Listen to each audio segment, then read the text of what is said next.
My name's Donald Trump, and I'm the largest real estate developer in New York. I own buildings all over the place. I used my brain, I used my negotiating skills, and I worked it all out. Now my company's bigger than it ever was, it's stronger than it ever was, and I'm having more fun than I ever had. Brains, negotiating skills, and as his recent civil fraud trial revealed, a lot of creative accounting. That was Donald Trump in the pilot episode of The Apprentice, bragging about being a self-made business star. According to a brand new book, Apprentice in Wonderland, by one of our next guests, Ramin Sedutay, that image of a self-made businessman was all smoke and mirrors from the start. It was a vehicle to help Trump get what he craves most, attention. Now, the book was written, it was done through 6 interviews, and Trump has been interviewed for this book more than than anyone else since his post-presidency. And the book says this: on the set of The Apprentice, Trump was notable not as a brilliant business mind, but as an insecure actor. He sulked when he wasn't the center of attention. He leered at attractive women. He hijacked the production with his own ego and inability to read a teleprompter. He didn't take direction, and he surrounded himself with a team tasked with making him look good. He wasn't interested in reading briefs about what had happened that day. Instead, he was purely focused on maximizing his screen time. It was in the hunt for audience attention that Trump discovered the formula that would take him to the White House. It became clear in our first post-presidency meeting that there is no way to reasonably interview Trump as a politician. He's not a politician. There's no way to ask him about governing. He's not able to govern. There's no point in trying to pin him down on his hopes for another term. He doesn't care about the specifics of the plot during his time in the White House. He just wants to get renewed for another season. Wow. Joining our conversation, co-editor-in-chief of Variety, author of the new book, Apprentice in Wonderland, How Donald Trump and Mark Burnett Took America Through the Looking Glass. Ramin Sedutay is here with us. Also joining us, host of the On Brand podcast, Donny Deutsch is here. Ramin, congratulations. I've followed your interviews. I'm reading the book. It is the most important analysis and set of interviews with Trump that we have to work with. And I just want you to say more about the interviews with him. Thank you so much, Nicole. I went about reporting this book since 2021. I spent a lot of time with Donald Trump. We sat down together over the years. We did 6 interviews total. We spent time in Trump Tower. I went to Mar-a-Lago and visited him. And in the first interview I did with him, this was in May 2021, he was in Trump Tower. He was a deflated man. He was very unhappy about the fact that he was no longer in the White House.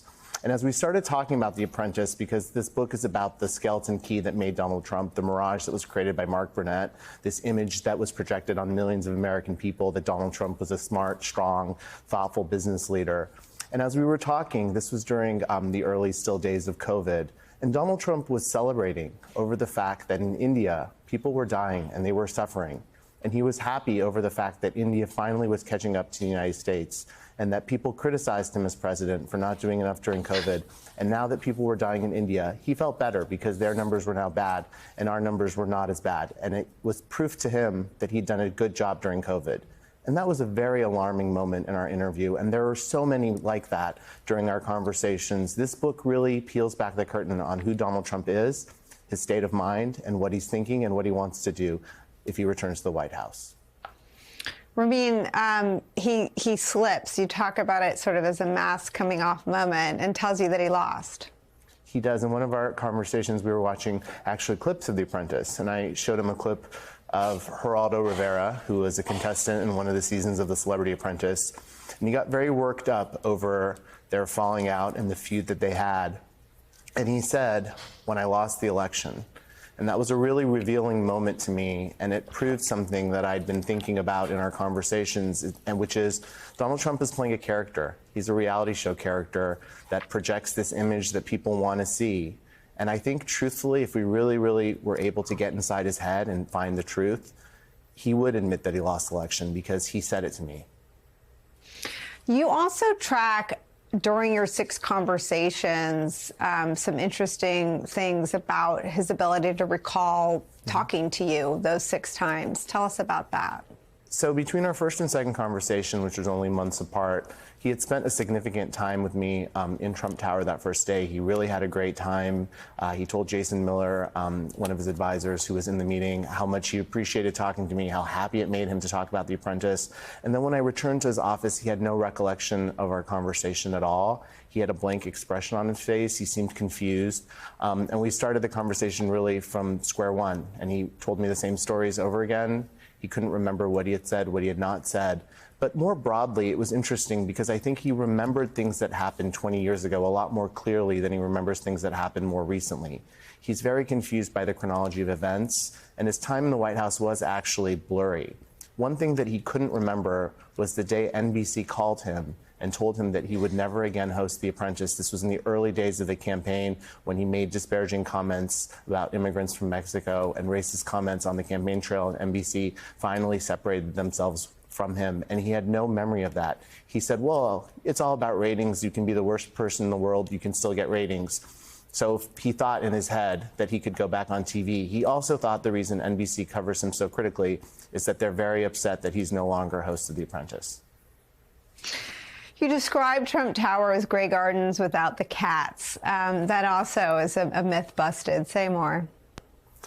There was a quality about being with Donald Trump where it felt like, as the editor-in-chief of Variety, I spent a lot of time interviewing actors, and it felt like an actor who had no longer been getting roles, who had no longer been getting cast or getting calls. And this was shortly after he left the White House.